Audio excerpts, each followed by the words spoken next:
Hai teman-teman, perkenalkan nama saya Irena Kinfo Masidega. Saya mahasiswa Ilmu Komunikasi. Di sini saya akan menyampaikan apa itu pengertian dari ilmu komunikasi dan ruang lingkup komunikasi. Mungkin bagi sebagian teman-teman sudah tidak asing apa itu ilmu komunikasi. Maka dari itu saya akan menyampaikan secara spesifik lagi apa saja yang ada di dalam ilmu komunikasi tersebut. Pertama-tama, kita membahas tentang pengertian ilmu komunikasi. Ilmu komunikasi adalah disiplin ilmu yang mempelajari proses penyampaian pesan dari satu pihak ke pihak yang lain. Ini mencakup segala aspek interaksi manusia, mulai dari komunikasi antara individu hingga komunikasi massa. Lalu, ruang lingkup komunikasi. Ruang lingkup ilmu komunikasi ini adalah ilmu komunikasi yang sangat luas yang mencakup berbagai komunikasi seperti intrapersonal, di mana intrapersonal ini antara diri kita sendiri. Terus ada komunikasi interpersonal, di mana interaksi antara dua orang atau lebih dalam skala yang kecil. Lalu ada komunikasi kelompok. Komunikasi kelompok ini adalah interaksi antar kelompok yang lebih besar yang melibatkan rapat atau diskusi. Terus ada komunikasi massa. Komunikasi massa ini komunikasi penyampaian pesan kepada khalayak yang sangat luas melalui media massa. Terus ada komunikasi organisasi. Komunikasi organisasi ini adalah komunikasi yang terjadi dalam suatu organisasi. Terus ada komunikasi antar budaya. Komunikasi antar budaya adalah komunikasi yang melibatkan orang-orang di dalam budaya yang berbeda.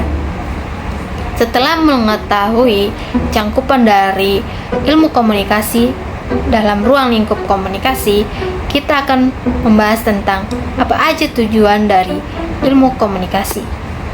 Tujuan dari mempelajari ilmu komunikasi ini, kita dapat memahami proses komunikasi, di mana kita bisa menganalisis bagaimana pesan yang disampaikan itu dapat diterima. Terus ada meningkatkan kemampuan berkomunikasi seseorang, di mana dia dapat menyampaikan pesan itu secara efektif dan persuasif. Terus dalam memecahkan masalah ini, kita bisa mengatasi hambatan melalui komunikasi.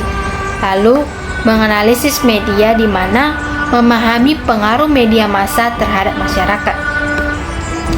Setelah mempelajari tujuan-tujuan dari kenapa kita mempelajari ilmu komunikasi tersebut, dalam ilmu komunikasi terdapat juga elemen-elemen, yaitu ada komunikator, di mana komunikator ini sebagai pihak yang memulai komunikasi atau pengirim pesan.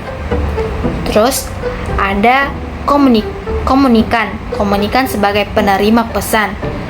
Lalu ada pesan ini adalah pihak informasi yang ingin disampaikan itu berupa pesan. Lalu ada saluran atau media yang digunakan dalam menyampaikan pesan. Teknologi apa yang kita gunakan dalam menyampaikan pesan tersebut. Terus ada feedback. Feedback ini berupa umpan balik yang dari penerima. Terus ada konteks dalam lingkungan, di mana komunikasi itu sedang berlangsung. Lalu ada gangguan. Gangguan ini berupa faktor yang menghambat komunikasi. Ada gangguan objektif dan subjektif, di mana gangguan ini ada gangguan yang tidak disengaja dan gangguan yang disengaja. Terus ada juga efek. Efek apa yang ditimbulkan atau pengaruh apa akibat yang ditimbulkan dalam penyampaian pesan tersebut. Baiklah teman-teman, itu saja dari saya mengenai pengertian dari ilmu komunikasi dan ruang ilmu komunikasi.